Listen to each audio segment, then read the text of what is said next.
Hola, ¿qué tal? ¿Cómo están? Espero que estén muy bien. Pues hoy vamos a platicar de las identidades étnicas en conflicto. Y para hablar de ello, nos vamos a apoyar en la lectura que ustedes ya hicieron del texto de Miguel Bartolomé, extraído de su libro Gente de Costumbre y Gente de Razón.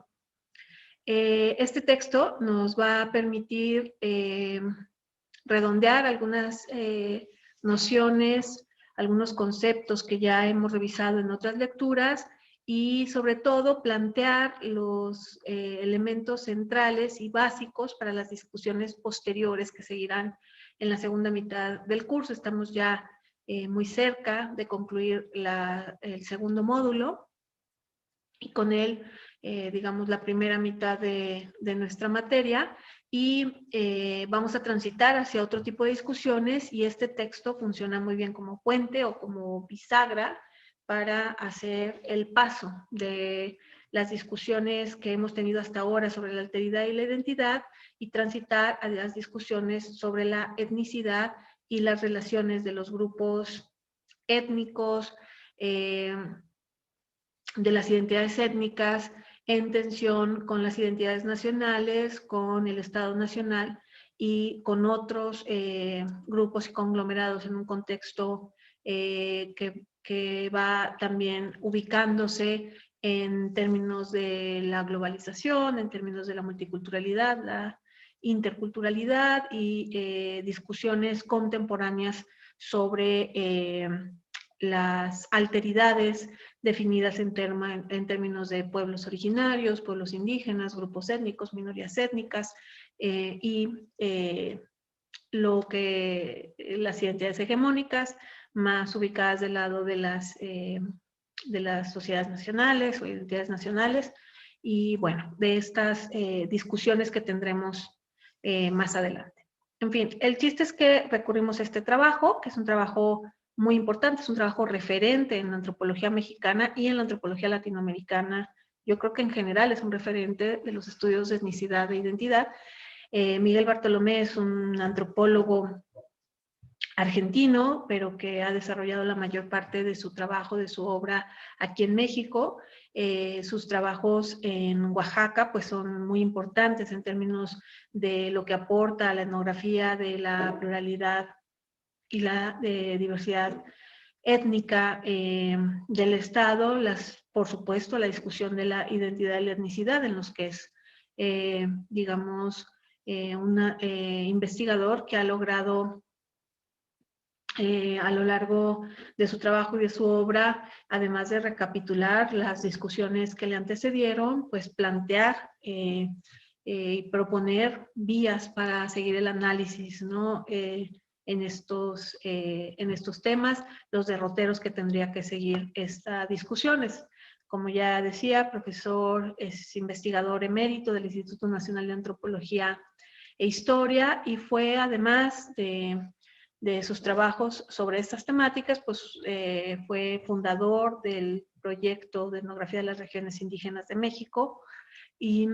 con ese proyecto pues fue uno de los principales promotores de una reflexión sobre el ejercicio etnográfico en la antropología mexicana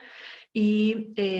dio pie a muchas y muy interesantes discusiones sobre el quehacer antropológico en México. Y bueno, en realidad no quiero hacer más largo el preámbulo porque se trata en esta ocasión de en realidad ayudarlos a ustedes a puntualizar, a subrayar, a redondear o enfatizar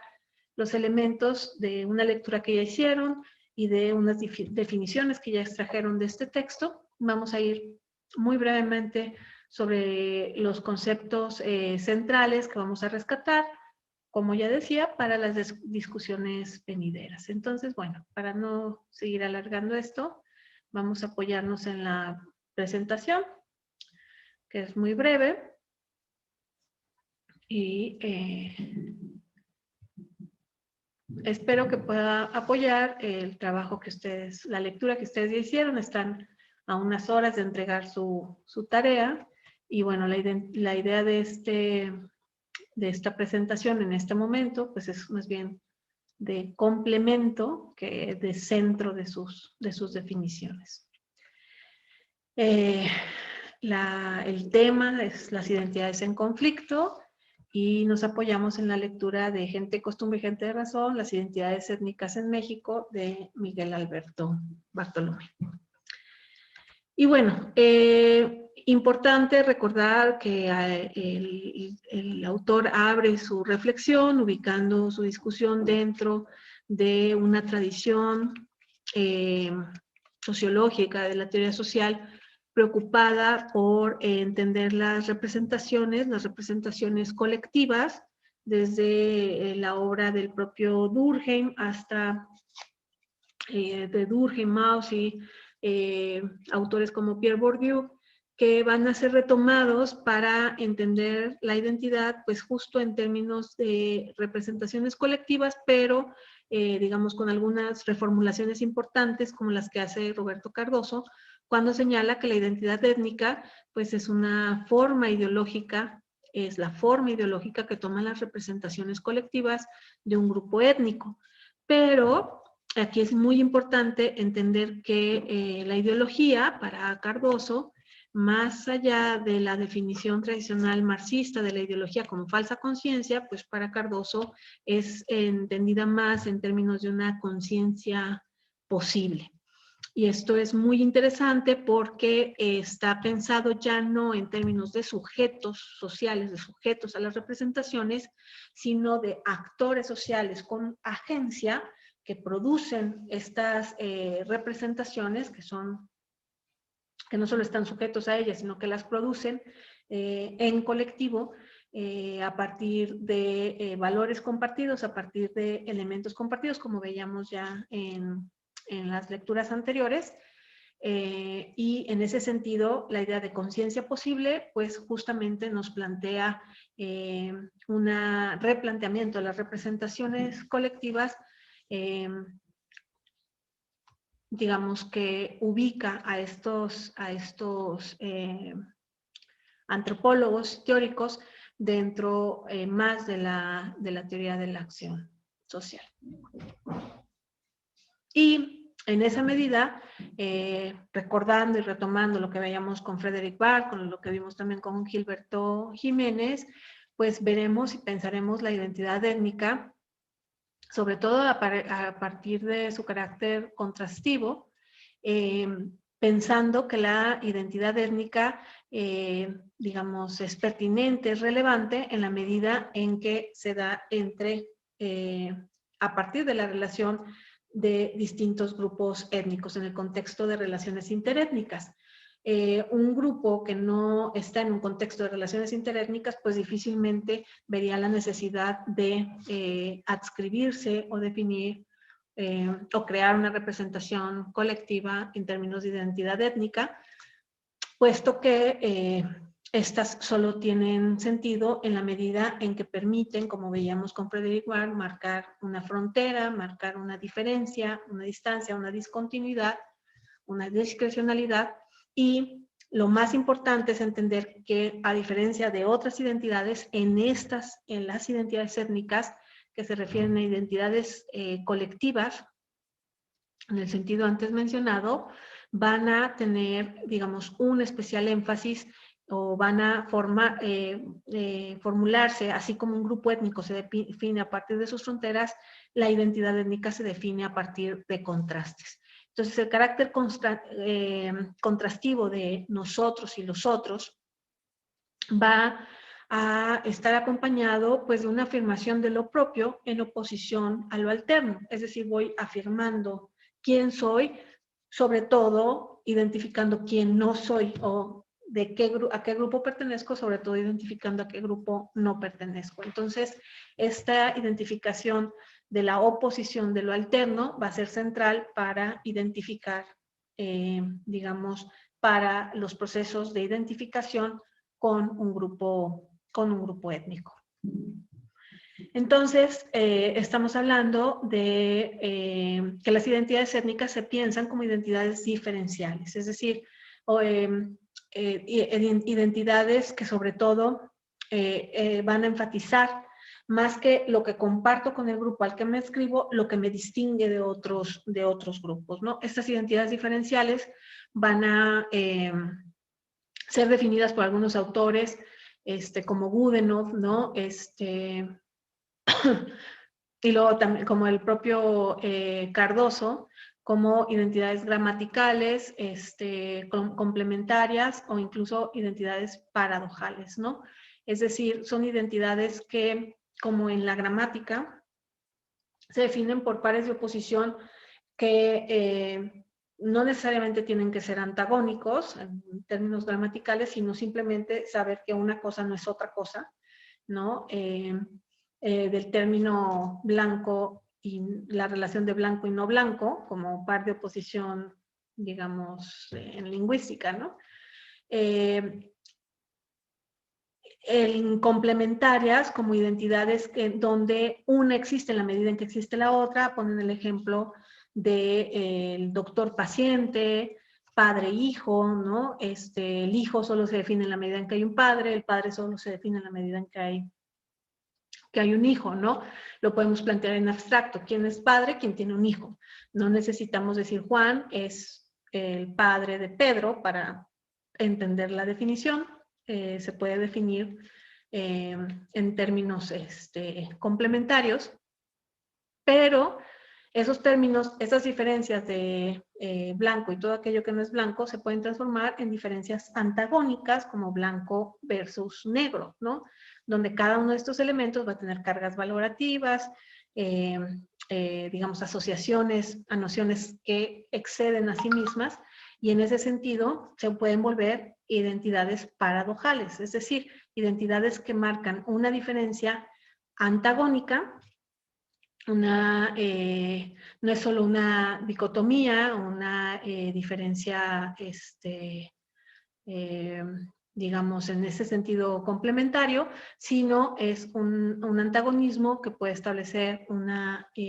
relación más de tipo dialéctico que solo dicotómico o dialógico. Y entonces, bueno, estas identidades paradojales, que las identidades étnicas como identidades paradojales, pues van a estar vinculadas a las identidades entendidas también en términos de relaciones de estatus. Es decir, no es simplemente decir mi grupo es distinto a tu grupo, o yo no pertenezco a aquel grupo, pertenezco a este porque somos diferentes de estas maneras, sino hay una relación de tensión, de jerarquía, de estatus, como hemos visto con otros autores,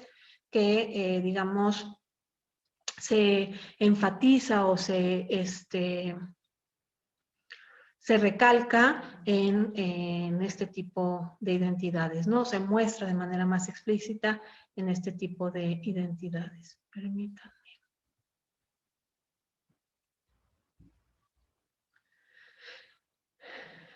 Voy a hacer una pequeña pausa. Les pido que me permitan un momentito. Mi computadora se está quedando sin pila, perdón. Podría.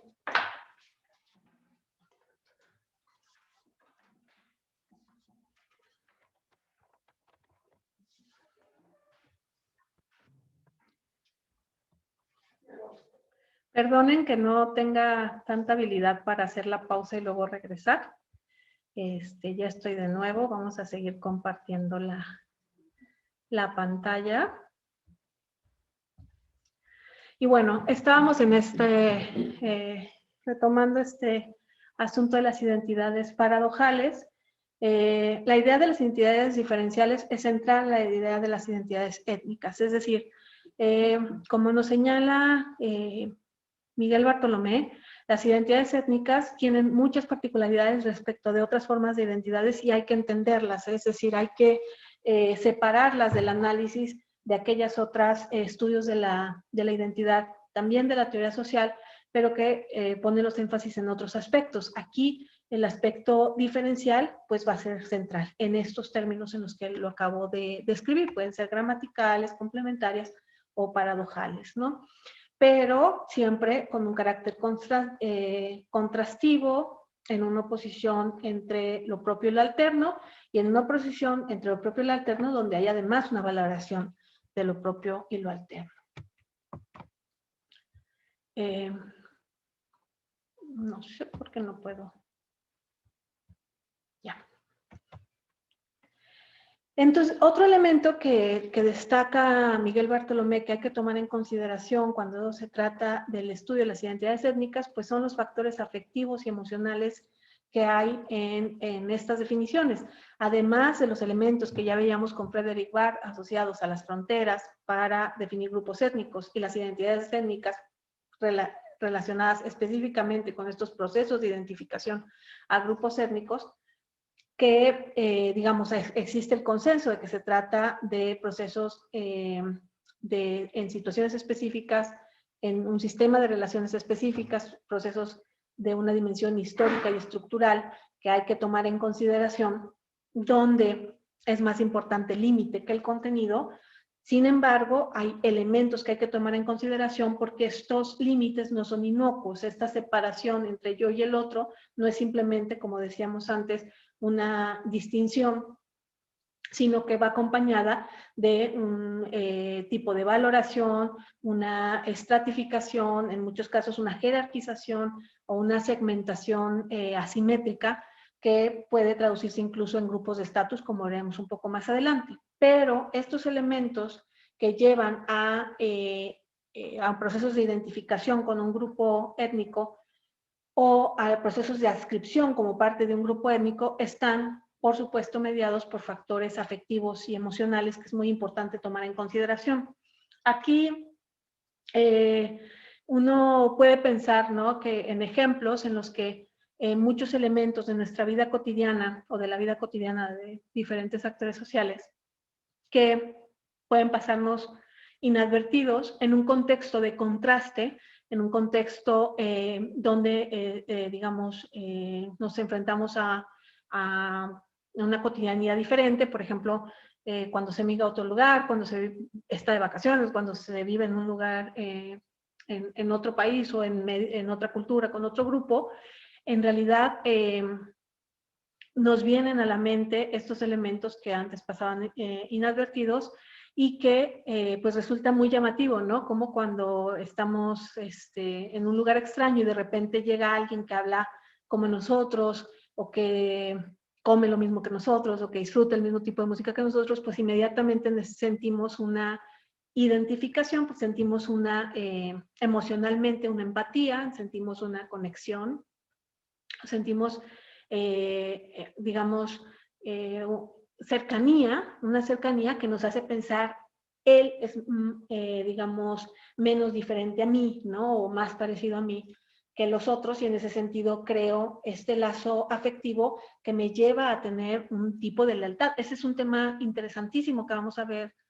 más adelante con mucho detalle, que es el asunto justamente de las lealtades étnicas, ¿no? En muchos casos, estas lealtades van a estar fundamentadas o construidas en los factores afectivos, pues justamente a partir de las relaciones de parentesco, elementos de parentesco que, como se señala en la lectura, cuando se trata de grupos étnicos, del tipo de grupos étnicos vinculados a los pueblos indígenas en México, pues los grupos, los sistemas de parentesco, como hemos visto con otros autores, van a, digamos, a representar una forma de organización de estructura social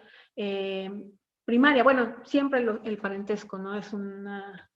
forma de estructura social, pero que se mantiene como elemento cohesionador al interior de una sociedad y que incluso marca grupos diferenciados al interior de la sociedad, los llamados grupos corporados, que establecen mecanismos de relación entre sí, y entonces justamente es a partir de estos sistemas que se crean, de sistemas parentescos, que se crean sistemas de relaciones. Pero asociado a los sistemas de parentesco también hay, digamos, elementos de familiaridad en el sentido justo de compartir elementos que nos resultan familiares, que nos resultan cercanos, que nos resultan propios de nuestros lugares de origen o propios de lo que elementos o rasgos o prácticas que nosotros tenemos, y en ese sentido A veces buscamos que estos, digamos, elementos se trasladen a otros ámbitos de la vida que no son necesariamente los parentescos consanguíneos o filiales o de filiación, como por ejemplo cuando pensamos en un elemento compartido como la madre tierra y le atribuimos este factor de parentesco a la tierra, ¿no? O pensar en términos de antepasados comunes. Bueno, el autor lo detalla con mucha más claridad de la que estoy teniendo yo en este momento, pero cuando se refiere a estos elementos que van a generar lealtades étnicas, y en ese sentido las lealtades étnicas van a jugar un papel muy importante en los procesos de identificación, porque si bien los actores sociales tienen, digamos, pues esto, agencia para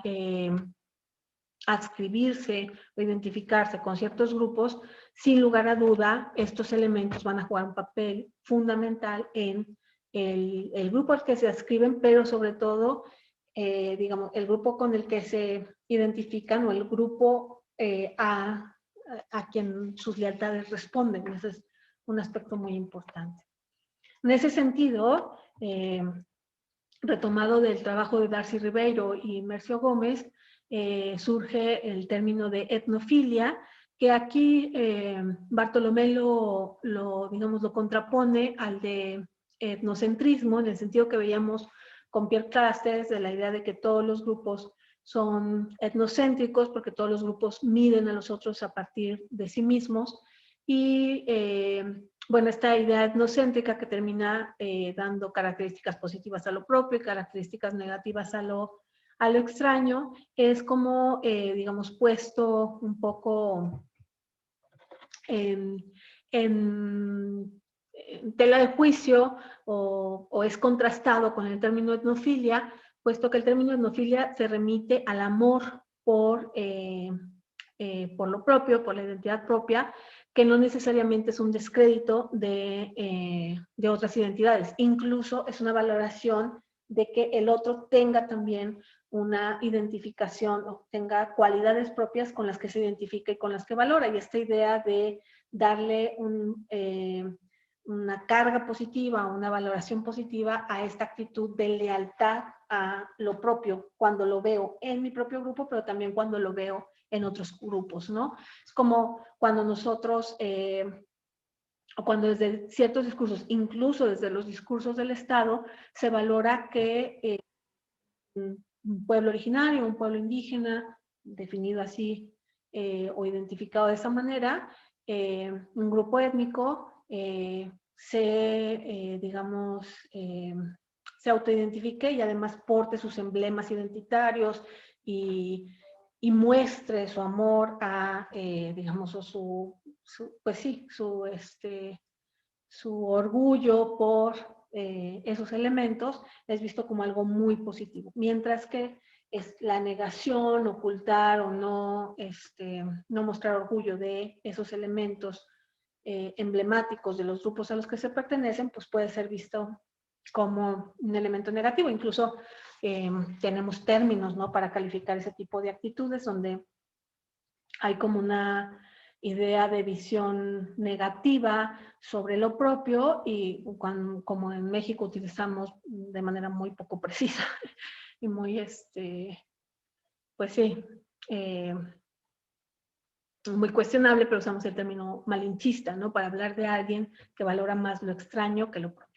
Entonces, la etnofilia se refiere a esa valoración de lo propio, pero también a la valoración de que los otros también valoren lo propio, ¿no? Este gusto por el amor a las identidades propias. Bueno, entonces, todos estos elementos están en juego y en el contexto del Estado Nacional Mexicano, en el contexto de otros estados nacionales, pero el Estado Nacional Mexicano,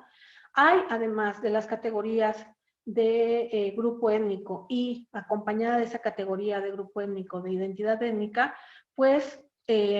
digamos, otros elementos puestos en juego como el de la indianidad, es decir, como estas supracategorías étnicas, como lo denominaba Guillermo Bonfil, esta supracategoría étnica de lo indio, lo indígena, como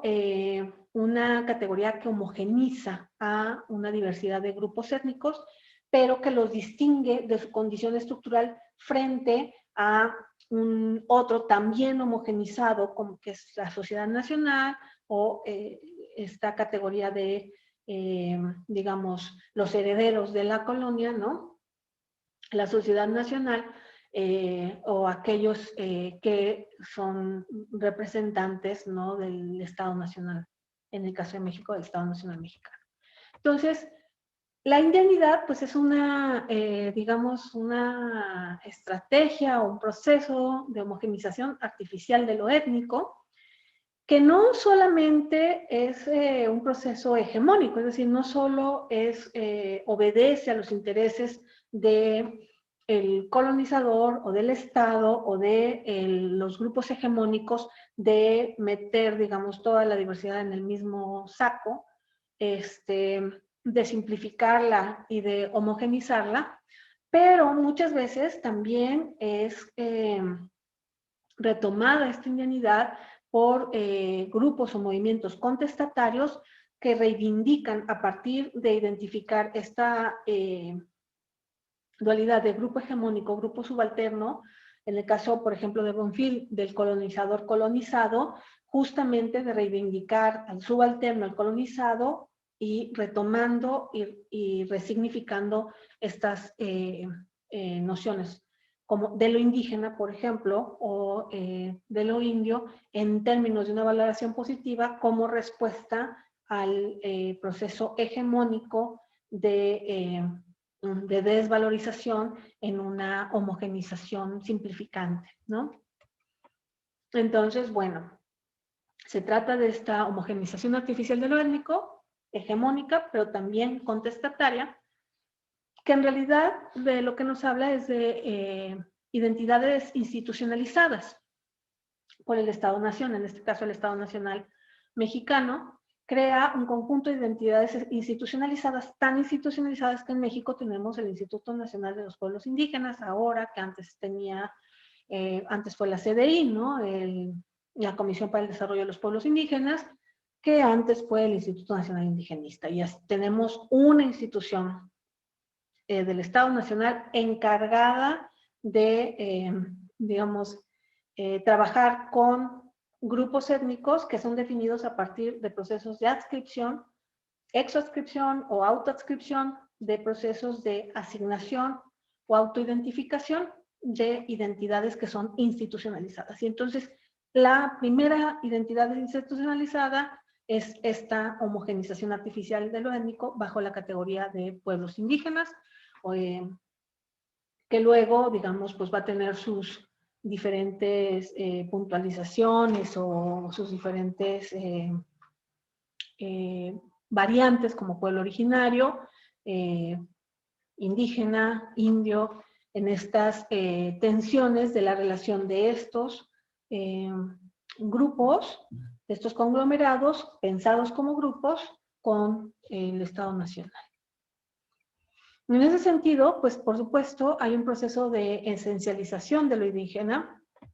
y estamos hablando de un conjunto de atributos que desde el Estado se asignan a estos pueblos que terminan por construirse como identidades atribuidas, es decir, se les atribuye la identidad de indígena. Algunos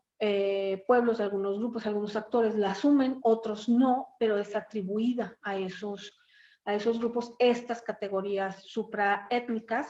de la indianidad, que, digamos, son los mecanismos a partir de los que crea el Estado y a partir de los que los actores sociales se relacionan con el Estado. Entonces, podemos pensar que lo que se va produciendo es una, como dice el autor, una indianidad genérica que la define como una construcción ideológica, aunque basada en sociedades y situaciones concretas. Es una construcción, pero no se construye de la nada, no es una ocurrencia, ¿no? Es una construcción que parte de sociedades concretas y de situaciones concretas, pero que una vez que se pone, digamos, en marcha esta construcción ideológica, puede ser recuperada políticamente por los pueblos indios para lograr sus propios fines. Es decir, si el gobierno institucionaliza una identidad, la identidad indígena, ¿no? En este proceso de una indianidad genérica, la institucionaliza y crea el Instituto Nacional para los Pueblos Indígenas, y desde ahí hay programas, hay apoyos, pues muchos grupos denominados grupos étnicos. Entendemos que la categoría de grupo étnico es una categoría analítica de la antropología, pero bueno, muchos de estos grupos conglomerados de actores sociales que se definen en términos étnicos van a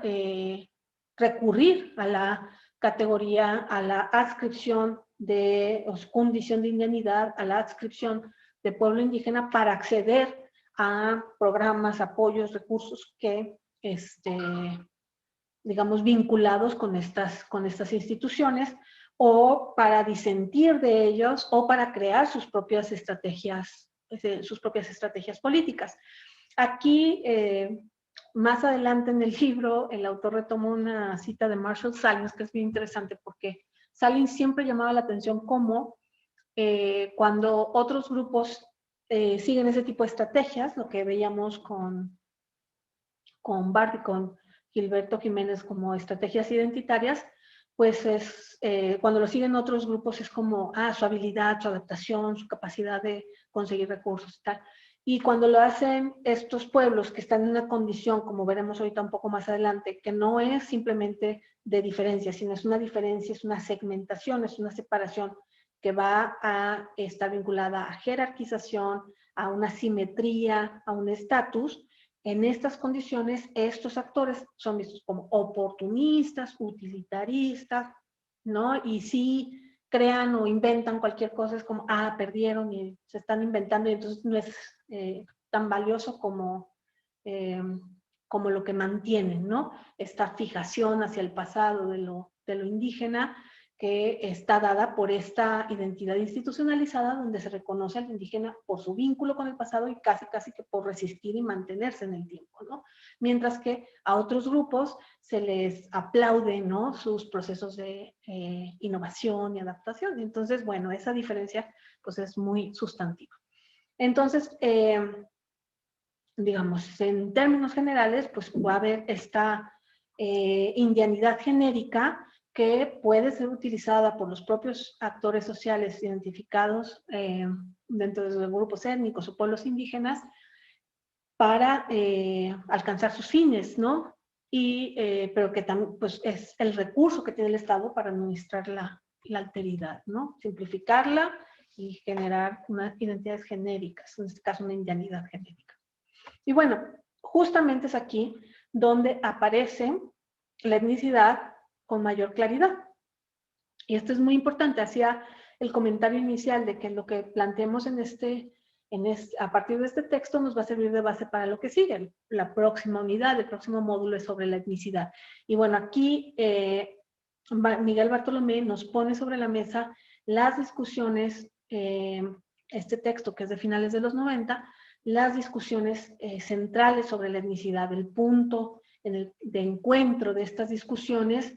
para el caso de América Latina, pero también a partir de algunos trabajos en África, ¿no? Y de otros textos, incluso de las reflexiones de antropólogos británicos como Edmund Leach y, bueno, de otros autores. Entonces nos pone sobre la mesa toda la convergencia de estas discusiones que, llegando a la discusión sobre la etnicidad, van a dar esta dimensión política, social, que trasciende, digamos, el análisis propiamente antropológico, ¿no?, de la diferencia, como algo que nos interesa en su relación con la alteridad, para ponerlo en una dimensión social mucho más amplia, en una dimensión estructural e histórica mucho más amplia, que lo lleva al ámbito de la política, sobre todo, y, digamos, de la relación social y, por supuesto, cultural.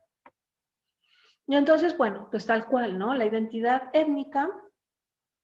la etnicidad va a ser entendida o va a ser pensada como ubicada en el punto en el que la identidad étnica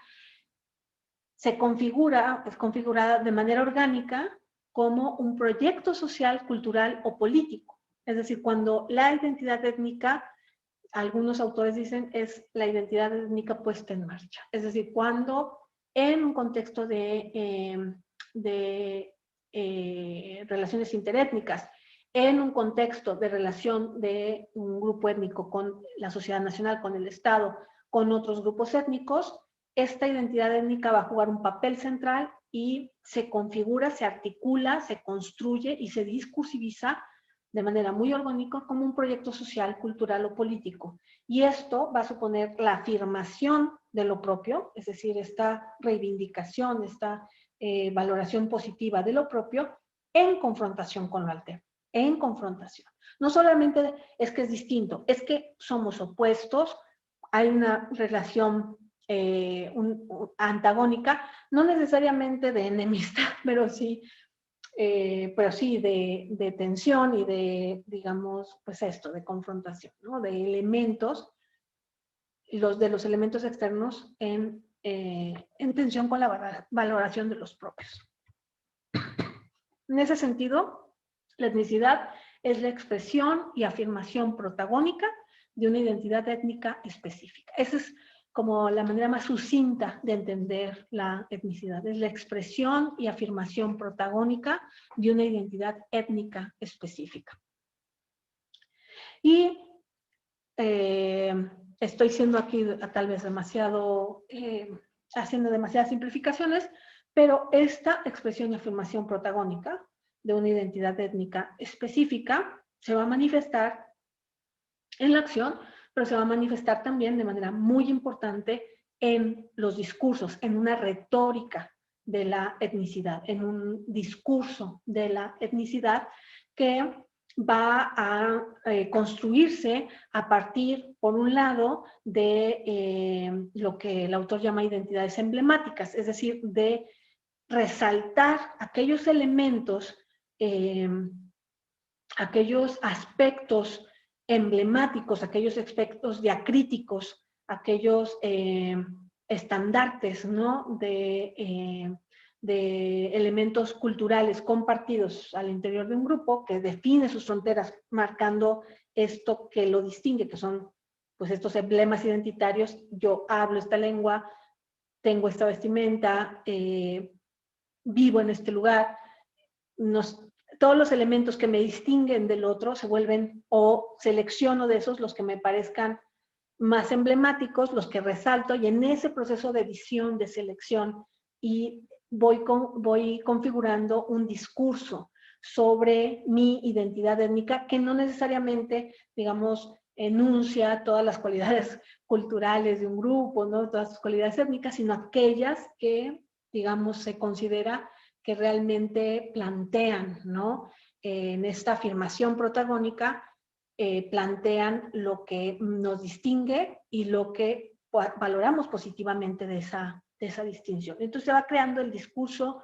de la etnicidad a partir de identidades emblemáticas, a partir de emblemas identitarios, de elementos diacríticos,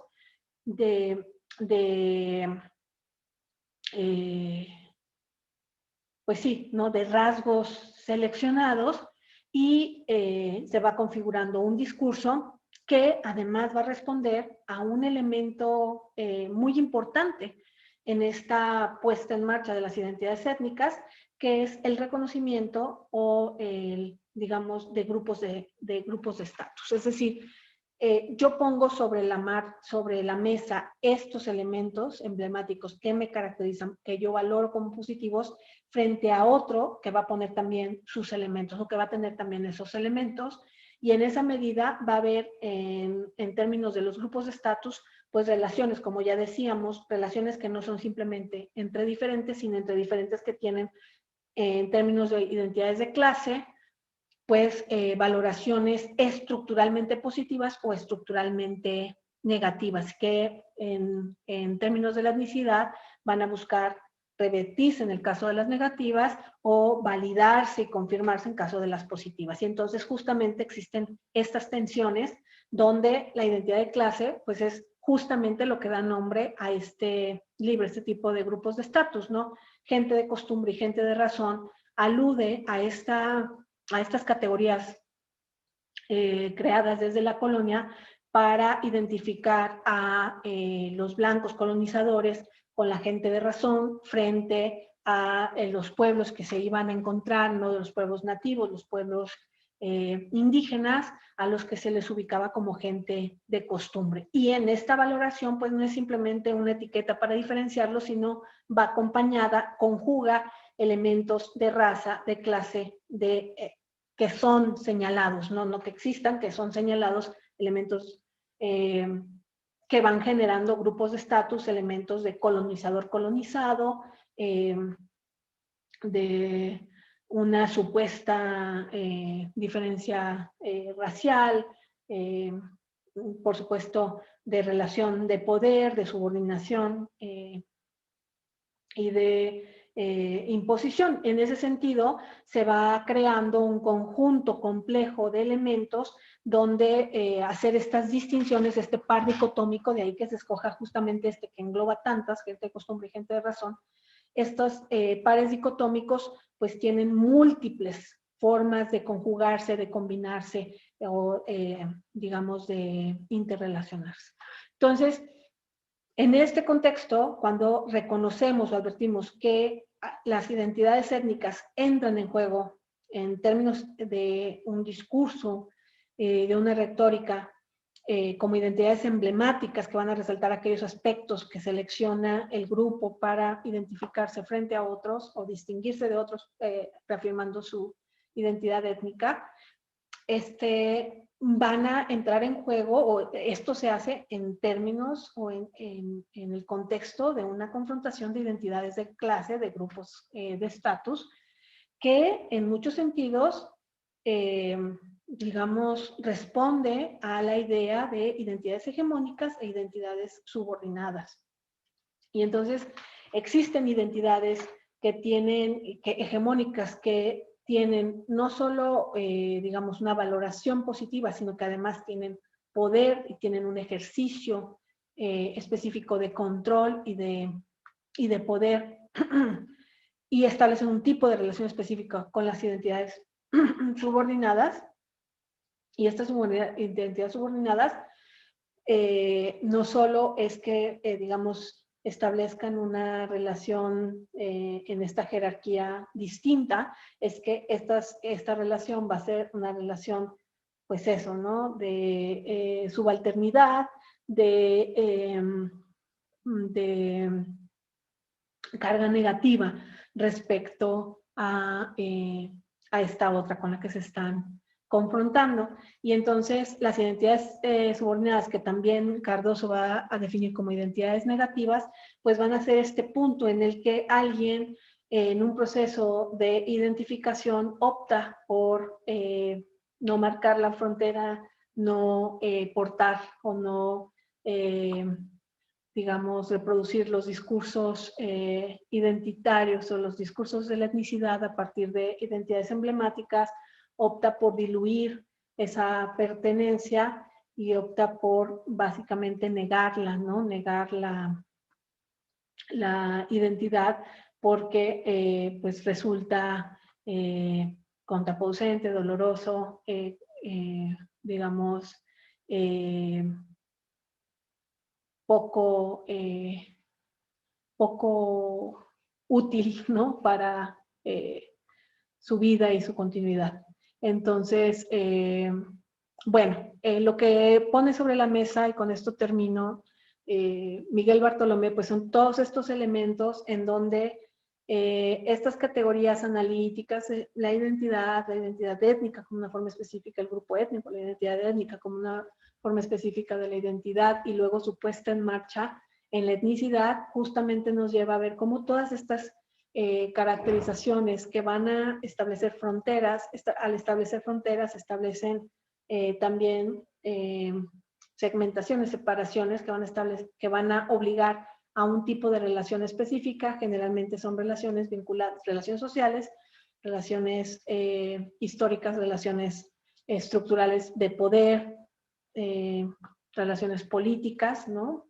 Y en ese sentido, la etnicidad es el ámbito en el que la identidad étnica trasciende de, digamos, de un proceso de identificación, autoidentificación, a